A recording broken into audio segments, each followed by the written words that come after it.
நம்பினேன் உன்னையே நம்பினேன் ஸ்கந்தகுரோ, உன்னையன்றி இவ்வுலகில் ஒன்றுமில்லை என்றுணர்ந்தேன். நன்கறிந்து கொண்டேன் நானும் உனதருளால் விட்டிட மாட்டேன் கந்தா, வீடதருள் வீரே. நடுநற்றித்தானத்து நான் உனை தியானிப்பேன், பிரம்ம மந்திரத்தை போதித்து வந்திடுவாய். சுழுமுனை மார்க்கமாய் ஜோதியைக் காட்டிடுவாய், சிவயோகியாக எனச் செய்திடும் குருநாதா. ஆசையறுத்து அறநடியைக் காட்டிவிடும், மெய்யடியராக்கி மெய்வீட்டில் இருத்திவிடும். கொங்கு நாட்டிலே கோயில் கொண்ட ஸ்கந்தகுரோ, கொல்லிமலை மேலே குமரகுருவானவனே. கஞ்சமலை சித்தர் போற்றும் ஸ்கந்தகிரி குருநாதா, கருவூரார் போற்றும் காங்கேயா ஸ்கந்தகுரோ.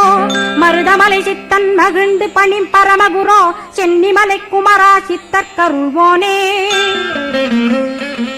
சிவவாக்கிய சித்தருளை சிவன்மலையில் போற்றுவரே, பழனியில் போகர்